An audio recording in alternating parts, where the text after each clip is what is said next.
महादेव।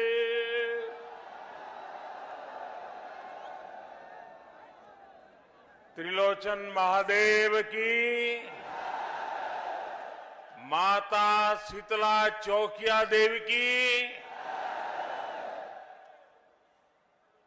उत्तर प्रदेश के ऊर्जावान और लोकप्रिय मुख्यमंत्री श्रीमान योगी आदित्यनाथ जी, केंद्रीय मंत्रिपरिषद के मेरे साथी डॉक्टर महेंद्र पांडे जी, यूपी सरकार में मंत्री श्री अनिल राजभर जी, नीलकंठ तिवारी जी, रविंद्र जायसवाल जी, संसद में मेरे साथी श्री बीपी सरोज जी, श्रीमती सीमा द्विवेदी जी, विधानसभा और विधान परिषद के सभी माननीय साथीगण, बनास डेयरी के चेयरमैन श्री शंकर भाई चौधरी और विशाल संख्या में पधारे हुए मेरे प्यारे किसान भाई और बहनों,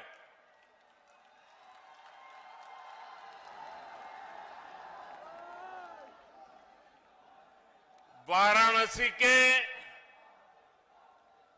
इस पिंडरा क्षेत्र के लोगन के प्रणाम करत हैला।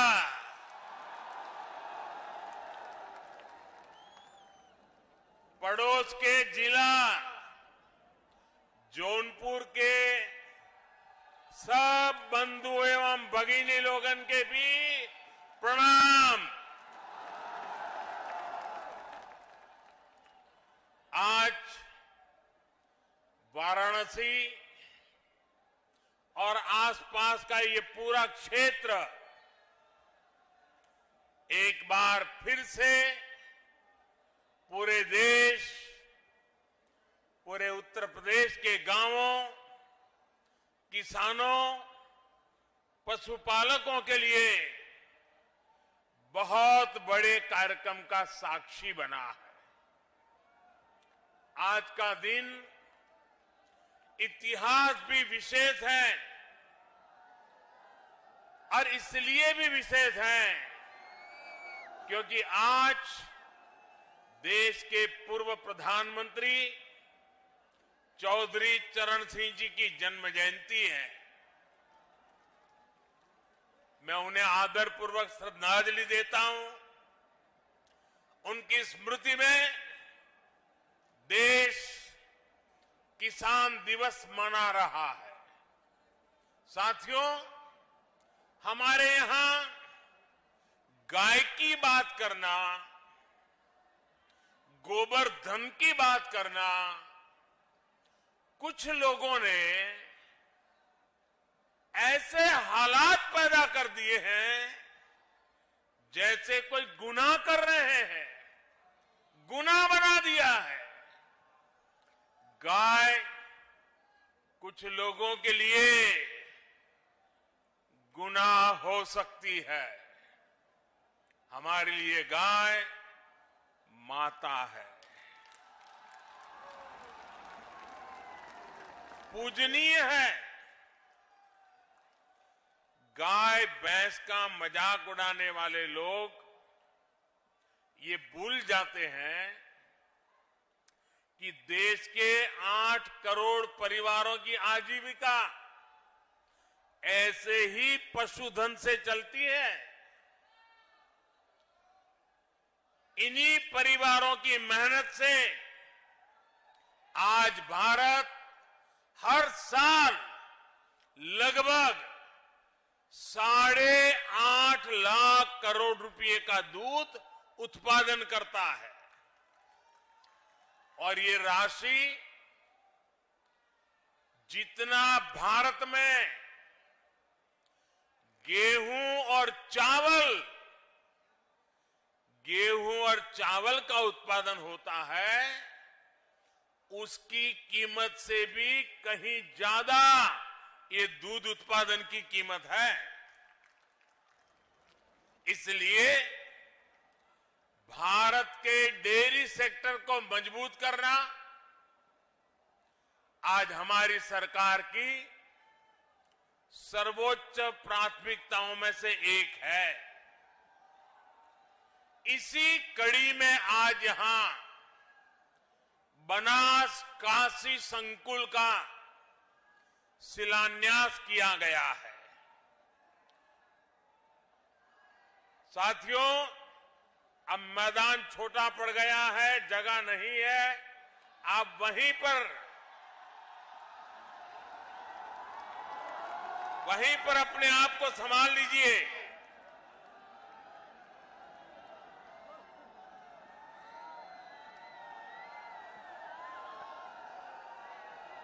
बनास डेयरी से जुड़े लाखों किसानों के खाते में करोड़ों रुपए ट्रांसफर किए गए हैं।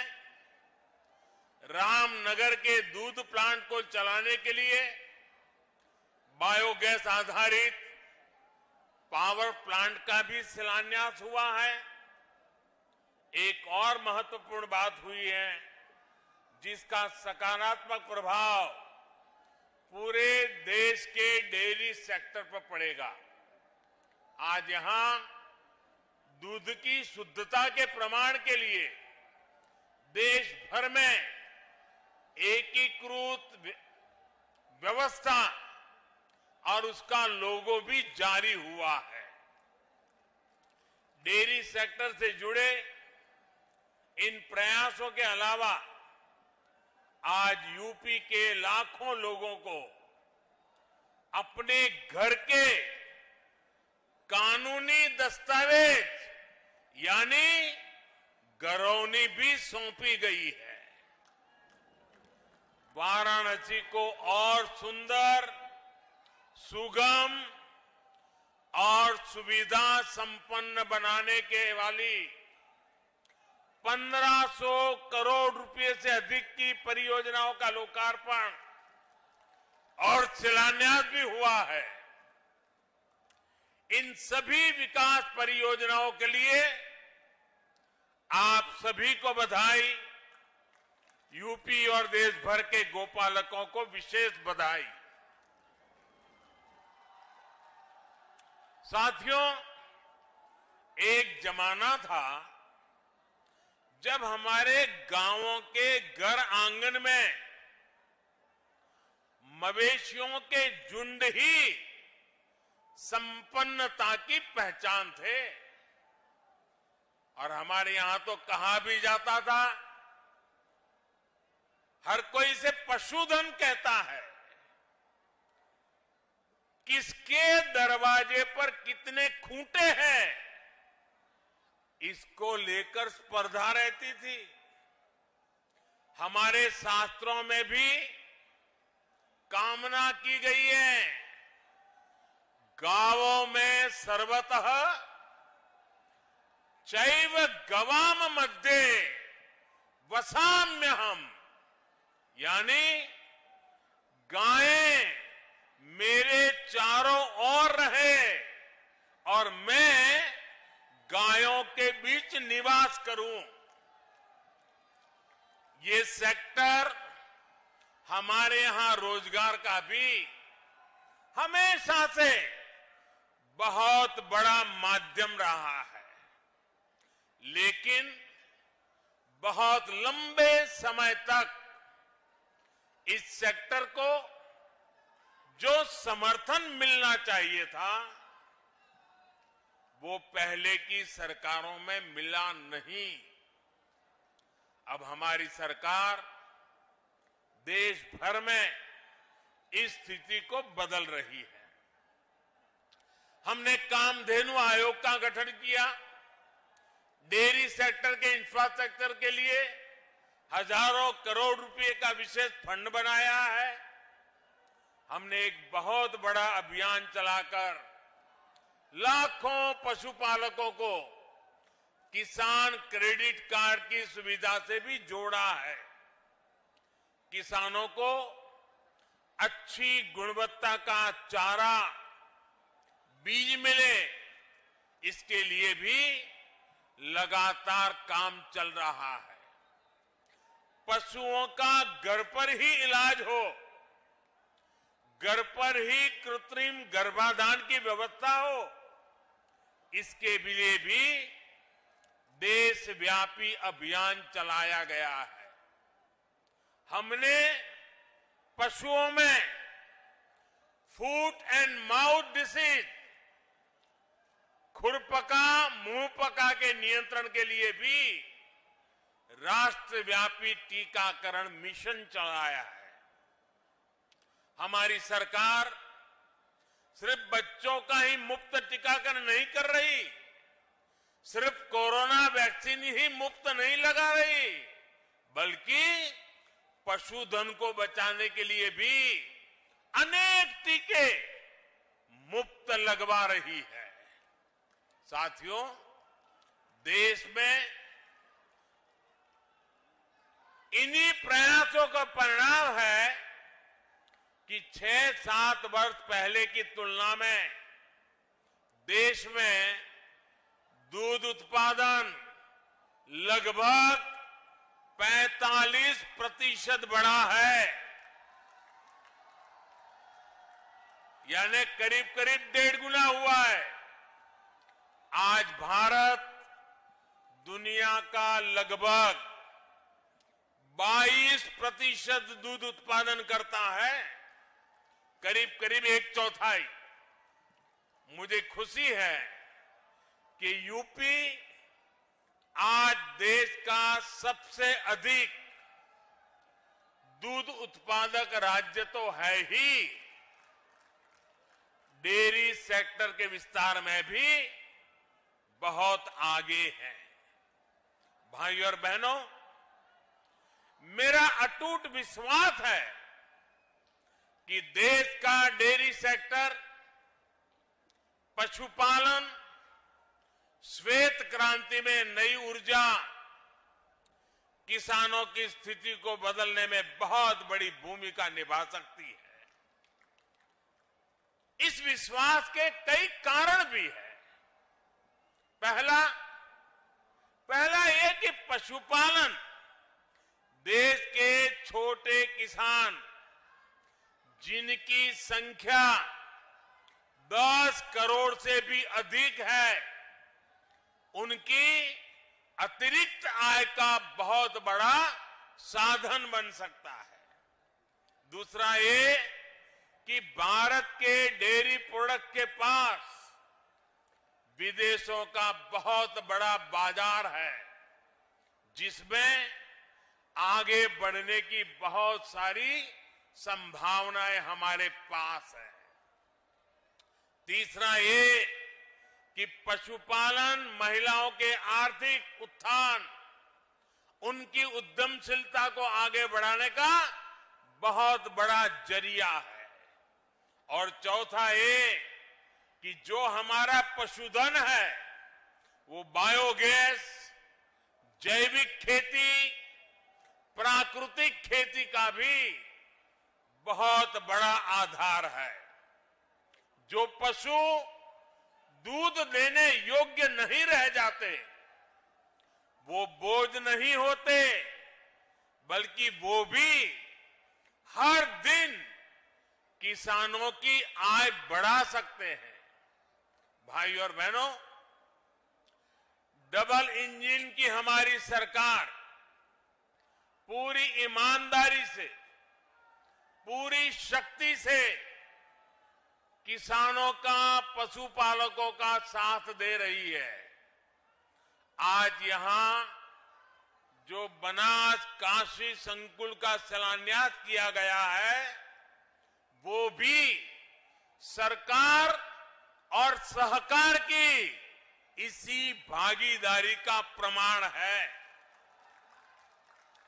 सहकारिता क्षेत्र में अहम भूमिका निभाने वाली बनास डेयरी और पूर्वांचल के किसानों, गोपालकों के बीच आज से एक नई साझेदारी शुरू हुई है। ये आधुनिक डेयरी प्लांट जब तैयार हो जाएगा तो पिंडरा ही नहीं, शिवपुर, सेवापुरी, रोहनिया और गाजीपुर, जौनपुर, चंदौली, मिर्जापुर, बलिया, आजमगढ़, मऊ जैसे जिलों के हजारों लाखों किसानों को इससे लाभ होगा।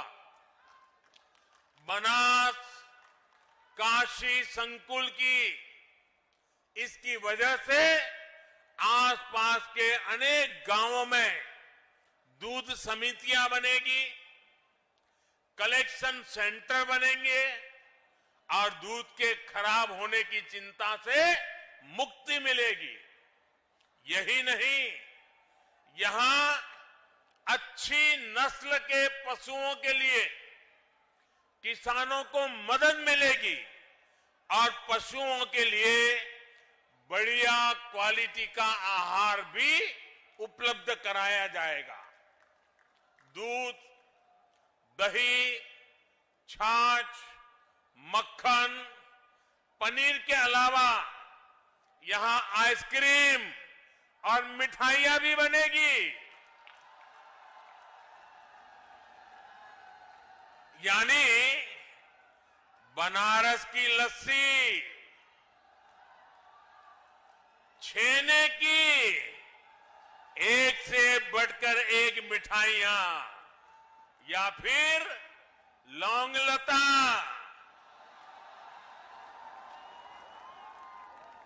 इन सब का स्वाद और बढ़ जाएगा। और वैसे अब तो मलइयों का मौसम भी आ ही गया है। एक प्रकार से बनास काशी संकुल बनारस के रस को और बढ़ा देगा। भाइयों और बहनों, आमतौर पर दूध की क्वालिटी की प्रामाणिकता को लेकर हमारे यहां बहुत उलझन रही है। दूध खरीदें तो कौन सा सुरक्षित है, इसकी पहचान सामान्य व्यक्ति के लिए मुश्किल होती है। प्रामाणिकता के लिए अलग अलग व्यवस्थाओं के कारण पशुपालकों, दुग्ध संघों सहित पूरे डेयरी सेक्टर को भी अनेक कठिनाइयों का सामना करना पड़ता है। अब देश भर के डेयरी सेक्टर के लिए इस चुनौती का, इसका समाधान किया गया है। आज भारतीय मानक ब्यूरो ने देश भर के लिए एकीकृत व्यवस्था जारी की है। सर्टिफिकेशन के लिए कामधेनु गाय की विशेषता वाला एकीकृत लोगो भी लॉन्च किया गया है। ये प्रमाण, ये लोगो दिखेगा तो शुद्धता की पहचान आसान होगी और भारत के दूध उत्पादकों की विश्वसनीयता भी बढ़ेगी। साथियों, आज देश की बहुत बड़ी जरूरत डेयरी सेक्टर से जुड़े पशुओं से जो अपशिष्ट निकलता है उसके सही इस्तेमाल का भी है। रामनगर के दूध प्लांट के पास बायोगैस से बिजली बनाने वाला प्लांट का निर्माण ऐसा ही एक बहुत बड़ा प्रयास है। यह अपनी तरह की ऐसी परियोजना है जिसमें डेयरी संयंत्र की सारी ऊर्जा जरूरतों को बायोगैस प्लांट से ही पूरा किया जाएगा। यानी किसान न केवल दूध से बल्कि गोबर की बिक्री से भी कमाई कर पाएंगे। आमतौर पर किसानों को गोबर की जो कीमत मिलती है उससे ज्यादा कीमत पर ये बायोगैस प्लांट किसानों से गोबर खरीदेगा। यहां जो बायो स्लरी बनेगी उसका उपयोग बायो स्लरी आधारित जैविक उर्वरकों के उत्पादनों के लिए भी किया जाएगा। जो ठोस जैविक खाद बनेगी वो रासायनिक खादों की तुलना में काफी कम कीमत पर किसानों को उपलब्ध होगी। इससे जैविक खेती, प्राकृतिक खेती का भी विकास होगा और बेसहारा पशुओं की सेवा के लिए भी प्रोत्साहन मिलेगा। साथियों, एक समय था जब भारत में नेचुरल फार्मिंग, प्राकृतिक खेती और प्राकृतिक तरीके से खेती होती थी। प्राकृतिक खेती यानी खेती में कोई बाहरी मिलावट नहीं। जो खेत से मिल रहा है, खेती में जुड़े पशुओं से मिल रहा है, वही तत्व खेती को बढ़ाने के काम में आते थे। खाद हो, कीटनाशक हो, सब कुछ प्राकृतिक तरीके से ही बनते थे, इस्तेमाल होते थे। लेकिन समय के साथ प्राकृतिक खेती का दायरा सिमटता गया, उस पर केमिकल वाली खेती हावी होती गई। धरती मां के कायाकल्प के लिए, हमारी मिट्टी की सुरक्षा के लिए, आने वाली पीढ़ियों के भविष्य को सुरक्षित रखने के लिए अब हमें एक बार फिर प्राकृतिक खेती की तरफ मुड़ना ही होगा। यही आज समय की मांग है और इसलिए अब सरकार नेचुरल फार्मिंग को बढ़ावा देने के लिए, किसानों को जागरूक करने के लिए बहुत बड़ा अभियान भी चला रही है। और आज जब हम आजादी के 75 साल आजादी का अमृत महोत्सव मना रहे हैं, तब मैं देशवासियों से, खास करके मेरे किसान भाइयों बहनों से, विशेषकर मेरे छोटे किसानों को आज किसान दिवस पर आग्रह करूंगा कि आप प्राकृतिक खेती की तरफ आगे बढ़ें। प्राकृतिक खेती खर्च भी कम होता है, उत्पाद भी बढ़ता है। ये खेती का सबसे सस्ता तरीका है, सबसे सुरक्षित तरीका है और आज के विश्व में प्राकृतिक खेती से पैदा हुई फसलों की कीमत भी बहुत ज्यादा है। ये हमारे कृषि सेक्टर को आत्मनिर्भर बनाने की दिशा में भी बड़ा कदम है।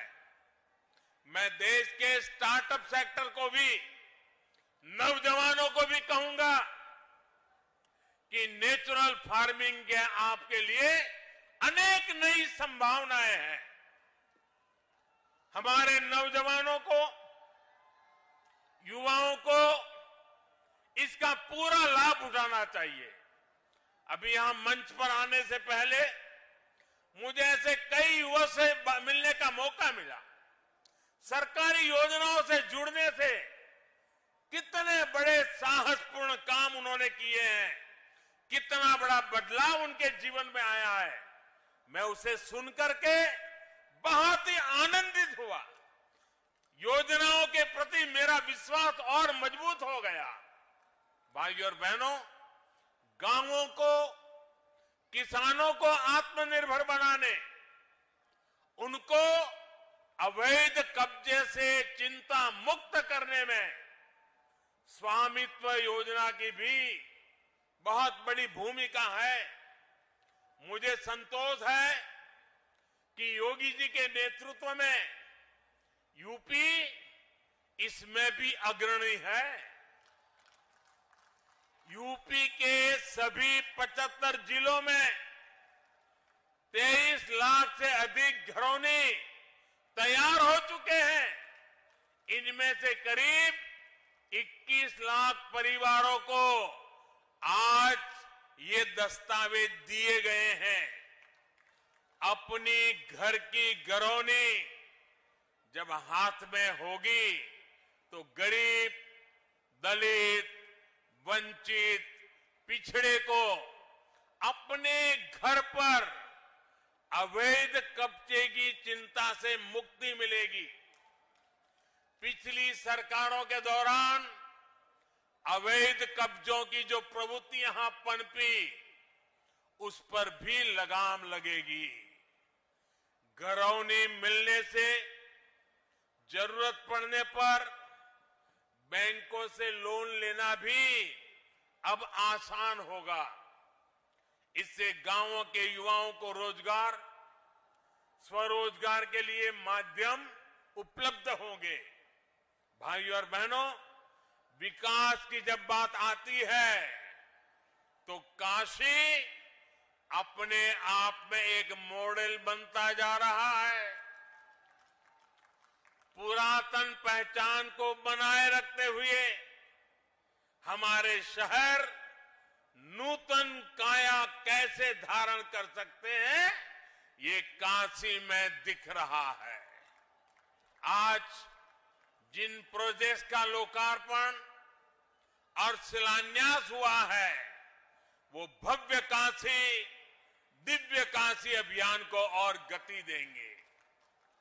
काल भैरव जी समेत शहर के 6 वार्डों में जो पुनर्विकास काम है, 700 से अधिक स्थानों पर जो सीसीटीवी कैमरे लगाए गए हैं, उससे स्मार्ट और सुरक्षित सुविधाओं की तरफ बढ़ती काशी को और बल मिला है। महान संत पूज्य श्री रविदास जी की जन्मस्थली को विकसित करने का कार्य भी तेजी से चल रहा है। लंगर हॉल के बनने से यहां देश भर से आने वाले श्रद्धालुओं को बहुत सुविधा होगी। भाइयों और बहनों, आज वाराणसी के जो चौराहे सुंदर हो रहे हैं, सड़कें चौड़ी हो रही हैं, नए पार्किंग स्थलों का निर्माण हो रहा है, उससे शहर में ट्रैफिक जाम की स्थिति में बहुत सुधार हुआ है। ये जो वाराणसी कैंट से लहरतारा होते हुए प्रयागराज की तरफ हाईवे जाता है, इस पर कितना दबाव रहता है, ये आपसे अच्छा कौन जानता है। अब जब ये 6 लेन का ही हो जाएगा तो दिल्ली, आगरा, कानपुर, प्रयागराज से आने वाले यात्रियों और सामान ढुलाई सभी के लिए सुविधा होगी। यही नहीं, शहर के दूसरे क्षेत्रों के लिए भी अब आना जाना और आसान हो जाएगा। ये सड़क जिले के प्रवेश द्वार की तरफ विकसित होगी।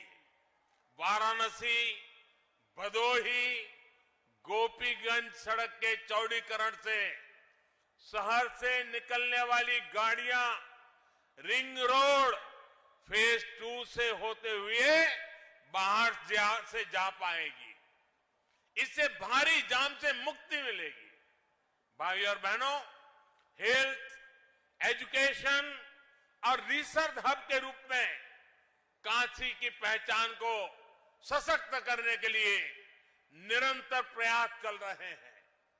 आज एक आयुष अस्पताल का लोकार्पण हुआ है, तो नए होम्योपैथिक मेडिकल कॉलेज की स्थापना का काम शुरू हुआ है। इस प्रकार की सुविधाओं से भारतीय चिकित्सा पद्धति के अहम सेंटर के रूप में भी काशी उभरने वाला है। क्षेत्रीय निर्देश मानक प्रयोगशाला के बनने से जल परीक्षण, कपड़े और कालीन से जुड़े परीक्षण यहां हो पाएंगे। इससे वाराणसी और आसपास के अनेक